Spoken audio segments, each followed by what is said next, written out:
Hi Neeraja గారు. Hi అండి. So ఎక్కడ మీరు ఎక్కడి నుండి వచ్చారు? ఇక్కడ చందనగర్ నుంచి అండి. డార్క్ స్పాట్స్ మధ్యలో వచ్చారు ఫస్ట్ నుంచి అంటే మధ్యలో వచ్చాయండి. సో ఇప్పుడు మీకు లుక్ ఎలా కావాలనుకుంటున్నారు? న్యాచురల్గా అయితే కావాలి.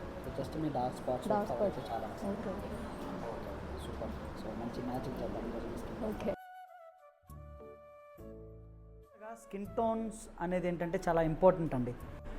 ఓకే, చాలామంది ఏంటంటే వీడియోల్లో ఫోటోలో చూసి ఇలాగే కావాలి అంటూ ఉంటారు. అలాగా కాదండి, వాళ్ళ స్కిన్ సపోర్ట్ చేసుకుంటూ వస్తే అలా వస్తుందన్నమాట. సో వీలైనంత వరకు వాళ్ళ స్కిన్ ఎలా ఉన్నా కూడా, ఎంత డార్క్ స్పాట్ అయినా, ఎంత నల్లగా ఉన్నా, ఎంత రెడ్గా ఉన్నా, ఎంత బ్రౌన్గా ఉన్నా, వాటన్నిటిని మంచిగా కవర్ చేయొచ్చు. 100% కనపడకుండా కవర్ చేయొచ్చు. కాకపోతే డార్క్ స్పాట్స్ ఎక్కువ ఉండటం వల్ల అలా ఉంది. ఇప్పుడు ఏమైంది, ఈవెన్గా ఉంది. డార్క్ స్పాట్ చక్కగా ఈవెన్గా ఉండి స్కిన్ న్యాచురల్గా ఎలా ఉంటుందో, తన స్కిన్ కలర్ ఏదైతే ఉంటుందో నేను అలాగే వేసాను. కానీ హెవీగా మరి బొమ్మలాగా